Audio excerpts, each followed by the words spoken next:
ખરીદો તો AA+ આવે છે, પ્લસ લો તો પ્લસ આવે છે, S7 ખરીદો તો S8 આવે, S8 ખરીદો તો S9 આવે. એનો અર્થ એમ થયો કે અપગ્રેડેશન સતત ચાલે છે. તો જે મા બાપ 66માં 65માં જન્મ્યા હતા એ પછી અત્યારે 70માં 80માં જન્મેલા છોકરાઓમાં અપગ્રેડેશન નહીં હોય. ફીચર બદલાયા છે, ક્રાઇટેરિયાઝ બદલાયા છે, જરૂરતો બદલાઈ છે. તમારે જણાવવું કે આટલું મને લાગે છે કે લગ્નના બેરોમીટર્સ છે. એ પછી એને જ નિર્ણય કરવા દેવો. મોટા ભાગના મમ્મી પપ્પા છોકરી જોઈને આવે ને એટલે કે મને તો બહુ જ ગમી છે. ડોન્ટ ઓપાઇન. તમને ગમી હોય તો પણ થોડી ધીરજ રાખો. એનો ઓપિનિયન શું છે સાંભળો પહેલા, કારણ કે એ તમને બહુ ચાહે છે. તમને ગમી છે એટલે એના 50% હા થઈ ગઈ સમજ્યા વગર. થોડીક ધીરજ રાખો, એના ઓપિનિયનને સાંભળીને તમારો ઓપિનિયન આપો. અને એક વાત મારે બહુ દ્રઢતાથી કહેવી છે, મને ખબર નથી મારે અહીંયા કહેવી જોઈએ કે નહીં, છતાંય હું કહું છું. બોલ્ડ હવે આવે છે તોરલબેન. જ્યોતિષમાં ભરોસો રાખો જો તમારા પેરેન્ટ્સ રાખતા હોય, બીજા રાખતા હોય, પણ જન્માક્ષર એ એકમાત્ર ક્રાઇટેરિયા નથી સાથે જીવવાનું. મારા ને સંજયના જન્માક્ષર અમે મેળવ્યા નથી, અમે 25 વર્ષથી જોડે રહીએ છીએ, કોઈ પ્રોબ્લેમ નથી. એટલે દૂર રહેલો મંગળ જે તમને નરી આંખે દેખાતો નથી એ સવારે ઉઠીને એવું નક્કી નહીં કરે કે આજે આને નડીશ. એવું નહીં થાય. ખરેખર જો જિંદગીમાં કશું નડતું હોય ને તો એ પૂર્વગ્રહો નડે છે, આગ્રહો નડે છે, દુરાગ્રહો નડે છે, હઠાગ્રહો નડે છે. બાકીના કોઈ ગ્રહો એવા નડતા નથી અને એવી કોઈ તકલીફ થતી નથી. હા, તમારા પેરેન્ટ્સને શ્રદ્ધા હોય તો એમની શ્રદ્ધાને લાત મારવાની કે એની સામે દલીલો કરવાની જરૂર નથી. એમની શ્રદ્ધાને માન આપો, એમની શ્રદ્ધાને તમારે નમવું જોઈએ. પણ ધેટ ડઝન્ટ મીન કે આ એક જ ક્રાઇટેરિયા કે જન્માક્ષર મળે તો જ લગ્ન થાય. અને મા બાપે પણ છોકરી બતાવતા પહેલા જન્માક્ષર બતાવી દેવાના. એ બહુ મહત્વનું છે, કારણ કે છોકરી ગમે પછી એમ કે હવે નથી મળતા, which is the most painful thing for the child. કે માંડ 3, 4, 15 છોકરીઓ જોયા પછી એક છોકરી ગમી અને પછી એમ કે હવે જન્માક્ષર નથી મળતા. So for a child also it is a kind of heartbreak situation. So don't do that. At your level you first filter whatever criteria you want to filter, and then probably let your children meet or let your children introduce each other, which is I think the most important part. What is your view on role of astrology? મેં હમણાં જ કહ્યું, match મેકિંગમાં astrology જો તમે માનતા હો તો મહત્વની છે, ન માનતા હો તો નથી.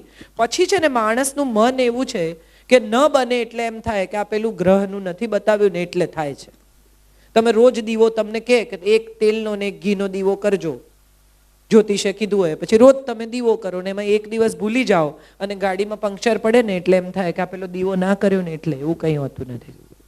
સૌથી પહેલા તો છોકરા છોકરીને સમજાવો ડિસિશન કેમ અને કેવી રીતે લેવું. તો મેં અત્યાર સુધી શું કર્યું? Girls parents asking how many bedroom, extra bedroom for new couple, which is a need. આ સવાલ હું નથી માનતી કે ન પૂછાવો જોઈએ. દીકરી જે કમ્ફર્ટમાં ઉછરી હોય એટલા કમ્ફર્ટમાં જાય એટલું તો જગતના કોઈ પણ મા બાપને ઝંખવાનો અધિકાર છે. તમે જેવી રીતે ઉછેરી હોય કમસે કમ એવી રીતે તો રહે તમારી દીકરી. અને એવું ઈચ્છવામાં ક્યાંય કશો કોઈ ગુનો કે ક્રાઇમ નથી. મેં હમણાં જ એક જગ્યાએ લખ્યું છે કે પિતાના શરીરમાંથી બહાર નીકળીને જો એનું દિલ હરતું ફરતું ક્યાંય દેખાય તો એ દીકરી છે. We have to understand that કે મા બાપ પોતાની ઉછેરેલી, મોટી કરેલી, આટલા લાડથી જેને ભણાવી ગણાવી એ દીકરી જ્યારે કોઈને સોંપતા હોય તો 4 વખત ચકાસે, એમાં કંઈ ખોટું નથી. અને ચકાસવું પણ જોઈએ, એમાંય કશું ખોટું નથી. એટલે એટલો તો અધિકાર મા બાપને હોય છે. અને હું એવું દ્રઢપણે માનું છું કે મા બાપે દીકરીને એ શીખવવું જોઈએ કે તું હવે કોઈકના ઘરે જઈને રહેવાની છે તો તને આ વાતાવરણ તો નહીં જ મળે, આનાથી બેટર મળે, આનાથી થોડું ખરાબ મળે, પણ આનું આ તું ત્યાં શોધીશ તો નહીં મળે. કેટલી બધી મમ્મીઓને હું એવી જોઉં છું કે એવું કહે કે અમે તમારી દીકરીને દીકરાની જેમ મોટી કરી છે. કેટલી મમ્મી એવું કહે છે કે અમારા દીકરાને દીકરીની જેમ મોટો કર્યો છે. હવેની છોકરીઓ ભણતી છે, કમાતી છે, એવું બને કોઈ વાર કે પતિ વહેલો આવી ગયો હોય ને પત્ની મોડી આવે ઓફિસથી, તો એક કપ ચા બનાવી આપવામાં પુણ્ય છે, એમાં કશું ખોટું નથી. હું શું કામ કરું? અને એમાં જો દીકરો બનાવી આપે ચા તો માને થાય આ જો ચાલ્યો વહુ ગયેલો મા, શેને માટે? એ બે જણા સુખી થાય એથી વધારે મા બાપની ઈચ્છા શું હોઈ શકે? એ બે જણને બને છે, એ બે જણા આનંદથી એકબીજા સાથે રહે છે, એ જોઈને તમને સંતોષ થવો જોઈએ, તમને આનંદ થવો જોઈએ. એમાં ક્યાં ઈગો પ્રોબ્લેમ છે? મમ્મી આખી જિંદગી પ્રયત્ન કરે, બેટા લીલું શાક ખા, બેટા ટીંડોળા ખા, બેટા ફણસી ખા, બેટા ગોબી ખા, પછી ખાય નહીં દીકરો. મમ્મી બિચારી બધું જાત જાતનું બનાવી આપે એને, અને પત્ની આવે અને લીલું શાક સમારતી હોય કે બનાવતી હોય કે લાવી હોય ને માં કે નહીં ખાય, અને પેલો આવે 2 રોટલી ગપાગપ ખાઈને ઊભો થઈ જાય લીલા શાક સાથે, અને માને લાગી આવે કે મેં 25 વર્ષ કીધું તો ન ખાધું. આનંદ થવો જોઈએ, એણે 25 મિનિટમાં તમારું કામ કર્યું જે તમે 25 વર્ષમાં ન કરી શક્યા. થેન્ક યુ કહેવું જોઈએ એકચ્યુઅલી તો સાસુએ જઈને કે બેટા આ મારાથી થયું નહીં, તે કર્યું, ચેમ્પિયન છે તું. આમાં ક્યાં ઈગો પ્રોબ્લેમ છે? ઇવેન્ચ્યુઅલી બે જણા સાથે મળીને આનંદથી રહે, એ જ તો દરેક મા બાપની ઈચ્છા છે. હમણાં એક પોસ્ટર મને કોઈકે મોકલ્યું છે કે મારો જમાઈ બહુ સારો છે, કે સન્ડે મારી દીકરીને સવાર ફ્રી કરી આપે છે, છોકરાઓને ગાર્ડનમાં લઈ જાય છે, સન્ડે સાંજે મારી દીકરીને બહાર જ જમાડે છે. મારો જમાઈ બહુ સારો છે કે મારી દીકરી નોકરીએથી આવે તો ક્યારેક કોફી બનાવી રાખે છે. મારો જમાઈ બહુ સારો છે કે રાત્રે છોકરાઓને વાર્તા કહે છે. મારો દીકરો બહુ ગેલો છે કે એની બૈરી બહારથી આવે ને તો એ ઘરમાં ખાવાનું તૈયાર રાખે છે. સમજાય છે? આ 2 ક્રાઇટેરિયા કેમ છે? દીકરી સુખી છે તો દીકરાની વહુ પણ સુખી જ હોવી જોઈએ. તમારું સંતાન આનંદમાં રહે છે અને તમારા દીકરાની કાળજી લેનારી કોઈ સરસ છોકરી આવી ગઈ છે અને એ 2 જણાને બને છે, એનાથી વધારે શું જોઈએ તમારે એક માં તરીકે? હા, વાંચો please. My children want bride and groom and they want non-drinker, non-smoker and vegetarian. Is that correct? Yes. What they want is for them. એમને નોન ડ્રિંકર નોન સ્મોકર, પણ પરણ્યા પછી જો કદાચ પીવા માંડશે તો શું કરશો એવું જોઈ લેજો. લગ્નના 2 વર્ષ પછી એને કોઈ એનો મિત્ર કહે કે વાઇન તો પીવાય, એમાં કાંઈ નહીં, અને પછી જો એ વાઇન પીએ 2 વર્ષ પછી કે બિયર પીએ કે કદાચ કોઈ સોશિયલ ડ્રિંકિંગ કરતા થઈ જાય તો શું કરશો? કાઢી મૂકશો? It's not about what you want. It's more important whether they understand how much to drink, whether they know how to handle themselves after drinking. Non-smoker, yes, I agree with it. Blindly. If possible, choose a non-smoker. If possible, be non-smoker. કારણ કે બહુ જ નુકસાન કરે છે cigarette, શરીરને પણ પરિવારને પણ. સિગરેટ પીનારાના સ્પર્મ કાઉન્ટ્સ ઓછા થઈ જાય છે, મેડિકલી પણ પ્રૂવન છે. સો પ્રોબેબલી, અને બાળકો પણ નબળા હોય છે. Non smoker, yes, I think which is really required in today's world. એમાં કશું ખોટું નથી. પણ અગત્યનું એ છે કે પીએ છે કે નહીં, નોનવેજ ખાય છે કે નહીં. મેં હમણાં જ this question I told you કે શું ખાય છે, શું પીએ છે એના કરતાં કેવું જીવે છે એ વધુ મહત્વનું છે. એ તમારી લાગણીની કાળજી કરે છે કે નહીં, કે ના મારી વાઈફને નથી ગમતું એટલે એની સાથે હોઉં ત્યારે નોનવેજ નહીં ખાઉં, આટલી જો કાળજી કરી શકતા હોય તો હું માનું છું એને સ્વતંત્રતાથી, આમનો જવાબ છે, એને એની ઇન્ડિપેન્ડન્સથી જીવવાનો અધિકાર છે. કોને શું ભાવે છે, કોણ કેવા વાળ રાખે છે, કોણ કેવા કલર પહેરે છે, આ બધું હું નથી માનતી જિંદગીમાં બહુ મહત્વનું છે. નવા એન્ગેજમેન્ટ થયા હોય, પ્રેમમાં પડ્યા, હમણાં તો હું એટલું બધું ટ્રાવેલ કરું છું, મારી બાજુમાં આવા યંગ છોકરાઓ બેઠા, સ્પીકર અહીંયા રાખે આમ, અને એટલા ધીમેથી વાત કરે ફોન પર, 1 કલાક એ વાત કરે, તમને એમ થાય કે શું એક અક્ષર તમારા કાને પડે, એટલી ધીમે વાત કરે. અને પછી લગ્નના 4-5 વર્ષ થઈ જાય અને એવા જ કોઈ યંગ કપલ મારી બાજુમાં છોકરો બેઠો એને ફોન ને એરોસ્ટેસ કે sir please put your phone down, કે ચાલ હવે મુકાવે છે, હવે લવ યુ ચાલ. આટલો ફેર પડે. હું એવું માનું કે પહેલા આવી રીતે વાત કરે ને એનો વાંધો નહીં, લગ્ન પછી સ્પીકર અહીંયા રહેવું જોઈએ અને ધીમેથી વાત થવી જોઈએ, એ ટકી જવું જોઈએ. અને ટકાવવાનું કામ કોઈ એક વ્યક્તિનું નથી, બંનેનું છે, ઇક્વલ છે, રિસ્પોન્સિબલ છે અને બંને જણા એને માટે એટલા જ જવાબદાર છે એવું માનીને બંને એમાં એફર્ટ્સ નાખવાના. આ મ્યુચ્યુઅલ ફંડ છે, શરતો લાગુ. निवेश आग्रह की विमा वस्तु है, आप तय कीजिए आपको जाना है कि नहीं जाना है. एज फैक्टर કેટલું યોગ્ય ડિપેન્ડ્સ.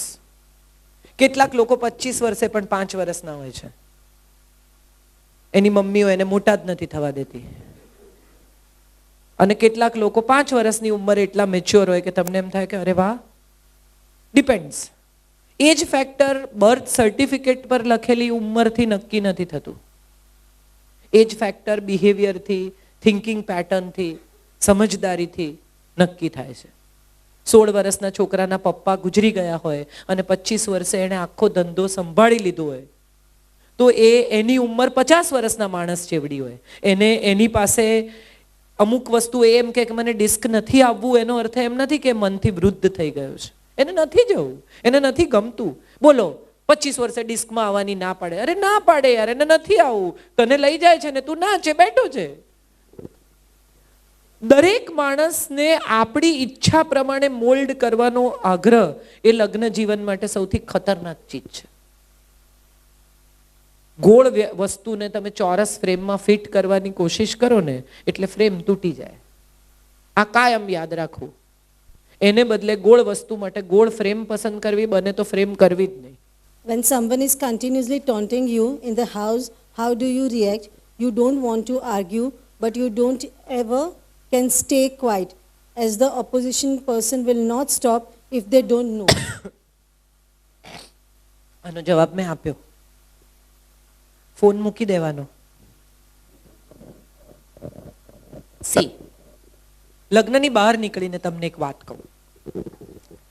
નિષ્ફળતા ત્યારે જ નિષ્ફળતા છે જ્યારે તમે એને નિષ્ફળતા તરીકે સ્વીકારો છો. Your attempt has failed, your intelligence has not failed. આ વાત હું માનું છું તમારે યુથે બહુ યાદ રાખવા જેવી છે. તમારો પ્રયાસ નિષ્ફળ થયો છે, તમારો અટેમ્પ્ટ નિષ્ફળ થયો છે. તમે આખે આખા નિષ્ફળ નથી થયા. એ અટેમ્પ્ટ ફરી થઈ જ શકે છે, ભૂલો સુધારીને ફરી થઈ શકે છે. સૌથી મોટી વાત જે લગ્નમાં અગત્યની છે ને એ છે કે કોઈની પણ ભૂલ યાદ નહીં રાખવાની, બેકલોગ ભેગા નહીં રાખવાના. ઝઘડો થાય ત્યારે આપણે ગોવા ગયા તા ને પછી તે ફલાણું કર્યું તું અને હવે યાદ છે ને તને? ના. હમણાં શું થયું, આજનો પ્રોબ્લેમ શું છે, એટલું જ ડિસ્કસ કરવાનું. If somebody is constantly taunting, sit down with that person and tell that person that I don't like this. Please do not talk to me like this. And then simply ignore that fact. No, it's okay. Perfectly all right. પછી એ વાતને તમે ignore કરી શકો ને તો તમારા જેટલું સુખી કોઈ નથી. તમે દાખલા તરીકે એક બહુ જ એક્સપેન્સિવ ફ્લેટ લીધો, 25 કરોડ, 30 કરોડ, 40 કરોડનો. હવે એના પડોશી એવા આવ્યા કે તમને એમ થયું કે મરી ગયા, તો તમે શું કરશો? 40 કરોડનો ફ્લેટ એના માટે થઈને વેચી કાઢશો? શું કરશો? એને ઇગ્નોર કરશો. સારા પડોશી આવે તો તમારું નસીબ છે, પણ ન આવે દાખલા તરીકે તો તમારું ઘર થોડી તોડી નંખાય. કોઈ ઇગ્નોર કર, કોઈ તમને ટોન્ટ કરે એથી તમારી શાંતિ કેમ જોખમાય? તમારી શાંતિ તમારા કંટ્રોલમાં છે, તમારા ઇમોશન્સ તમારા કંટ્રોલમાં છે. મને ઘણા લોકો એવું કે ગુસ્સો આવી ગયો, એવો કેવો આવી ગયો? તમે બારણા કેમ ખુલ્લા રાખેલા કે આવી ગયો? જો તમારો જ તમારા પોતાના પર કંટ્રોલ નથી તો તમે દુનિયાને કેવી રીતે કંટ્રોલ કરવા નીકળ્યા છો? The first attempt is to control my own emotions and then I control rest of the people. Our problem is we don't control ourselves, we control others. એને આમ ન કરવું જોઈએ પણ તારે શું કરવું જોઈએ એ વિચાર કર. એ કેમ આવી રીતે બોલે છે એ એનો પ્રોબ્લેમ છે, તું કેવી રીતે બોલે છે એના પર ધ્યાન આપ. અને 4 વાર તમે સારી રીતે વાત કરો તો જગતનો કોઈ પણ માણસ મેલો ડાઉન થયા વગર રહે નહીં. આ મારો અનુભવ છે. એ ટોન્ટ કરે, તમે સામે જવાબ આપો, તમે જવાબ આપો એટલે વળી ટોન્ટ કરે. 3 વખત તમે જવાબ ના આપો, ઝઘડો છે ને મિનિમમ 2 માણસથી જ થઈ શકે. એકલો માણસ ઝઘડી શકે નહીં. આ ફેક્ટ માનો છો? એક વાર, બે વાર, ત્રણ વાર તમે સામે જવાબ નહીં આપો, પણ પ્રોબ્લેમ શું છે આપણા બધાનો? Ego problem. હું ચૂપ રહું ને તો હું નબળાવ પુરવાર થઈ જઈશ. હું ચૂપ રહું ને તો આપણે કેમ ચૂપ રહેવાનું? આપણે એનાથી ઓછા છીએ? ના, આમાં ઓછા વધતાનો પ્રશ્ન જ નથી. આમાં તમારી શાંતિનો સવાલ છે. ગુસ્સે થયા પછી કેટલી તકલીફ થાય છે. કોણ એવું છે કે જે મને એમ કે છે કે ઝઘડો થયા પછી મને બહુ સારું લાગ્યું? હાશ. તમે કોઈને પણ, પેરેન્ટ્સને, મિત્રોને, કોઈની પણ સાથે ગાડી ઘસાઈ, તમે ઉતર્યા, ચીસાચીસ કરી, ઝઘડા કર્યા અને તમે પાછા ગાડીમાં બેઠા ને ત્યાં સુધીમાં તમારું આખું માનસિક તંત્ર ખળભળી ગયું છે. By the time you sit down back in your car, your day is gone. Yes or no? So that means why waste your day, why waste your emotions, why waste anything which is not required? અને ગાડી તો ઘસાઈ જ ચૂકી છે. હવે ગમે તેટલી ચીસો પાડવાથી એ ત્યાં ને ત્યાં હમણાં તો રિપેર નહીં જ થાય. કોઈ મોડું આવી જ ગયું છે, કોઈકની સાથે ઝઘડો થઈ જ ગયો છે, કોઈકનો પ્રોબ્લેમ થઈ જ ગયો છે, કોકે જે બોલવાનું છે બોલી જ નાખ્યું છે. હું ઘણીવાર મધર્સને કહું છું, યંગ મધર્સના આવા સેશન્સ હોય ને ત્યારે હું ઘણીવાર કહું છું કે 13 વર્ષની દીકરી તમને એમ કે ચૂપ રહે, એટલે તમે એનાથી વધારે મોટા અવાજે કહો તું ચૂપ રહે, તો તમારામાં ને એનામાં કોઈ ફેર નથી. અગત્યનું એ છે કે એ જ્યારે મોટેથી બોલે ત્યારે એને એમ કહેવાનું કે this is not how you speak to your mother, go to your room, calm down, gather your self, come back, will talk about it. That is the authority. Authority is not being what others make you. Authority is being what you are. If you can be absolute authority on your emotions, કોઈ શું તમને ગુસ્સે કરી જાય? કોઈ નક્કી કરે કે તમે ગુસ્સે થશો કે નહીં? કોઈ નક્કી કરે કે તમે મગજ ગુમાવશો કે નહીં? કોઈ નક્કી કરે કે તમે ઝઘડશો કે નહીં? તમે નક્કી કરો. How can somebody else make you a puppet and make you angry, make you cry, make you feel bad, make you hurt? No. You will decide. And if you are on complete control of yourself, you are the best person in this world because people will love to be with you. કેટલા લોકો તમને dustbin માનીને કચરો નાખી જાય. તમે પણ આ અનુભવ્યું હશે કે તમે જેટલા મિત્રો, કેટલાક તમારા ફ્રેન્ડ્સ એવા હશે કે જે સવારથી કમ્પ્લેન જ કરે. તમે એને ફોન કરો એટલે એની પાસે કમ્પ્લેન સિવાય કંઈ હોય જ નહીં. મારા ડેડ આવા છે, મારી મમ્મી આવી છે, આવું થયું, આનું આમ થયું. તમે ડસ્ટબિન નથી. દરેક વખતે એનો કચરો સ્વીકારવો એ તમારી જવાબદારી નથી. એની નેગેટિવિટી એ તમારે ત્યાં આવીને ઉલટી કરી જાય અને પોતા તમારે કરવાના દરરોજ. નો, ડોન્ટ ડુ ધેટ. સે નો, કે મારે તમારી સાથે આ નેગેટિવ વાત નથી કરવી. અને same thing goes with your life partner also. દરેક વખતે કમ્પ્લેન તમારે ધીરજથી સાંભળવી જરૂરી નથી. એને એવું કહેવાનું કે આ તે મને કહ્યું છે, મેં સાંભળ્યું છે, મને ખબર છે, હું એ વિશે કંઈક કરીશ. દરેક વખતે સામેની વ્યક્તિનો નેગેટિવ ઇમોશનનો કચરો સ્વીકારી લેવો એ તમારી જવાબદારી નથી. પેશન્ટ હિયરિંગ એ સારી કલા છે, પણ જો તમે ડિટેચ્ડ રહીને સાંભળી શકતા હો તો.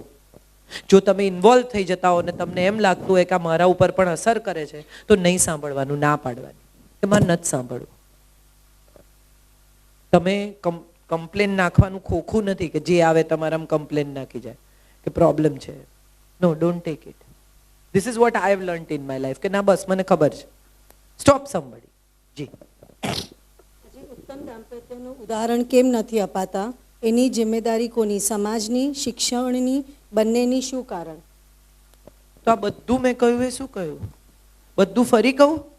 કોનો સવાલ છે આ? If you have heard, I think I have said the same thing. I have been talking about it since I started.